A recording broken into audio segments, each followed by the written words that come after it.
and law enforcement officers from around the United States and around the world come here to honor those who work every day, who walk the beat, who protect us in our communities, but also to remember those who we've lost in the prior year.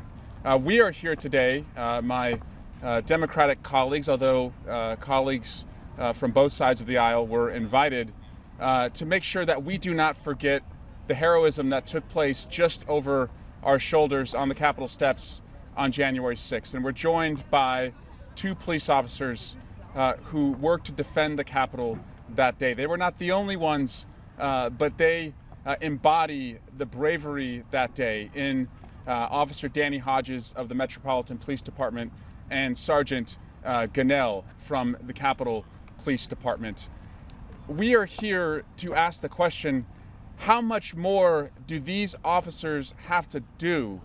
What else do they have to give to be properly honored and to have this plaque, which is 2 years overdue, put inside the Capitol to memorialize what happened that day? Blessed are the peacemakers. They are the children of God.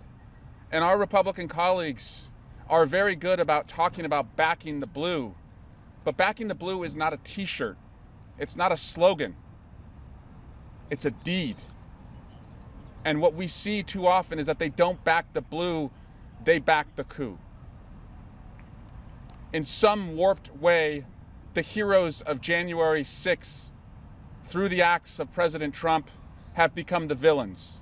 And the villains, through the acts of President Trump, have somehow been sold to the American people as the heroes. But we know the truth. We know what these officers did, and we know what was done to them. And so in every three-act story, the second act is always the hardest. And that's where we find ourselves right now, with the president and our Republican colleagues refusing to honor and acknowledge what these officers did. But there will be a third act, and it will come soon.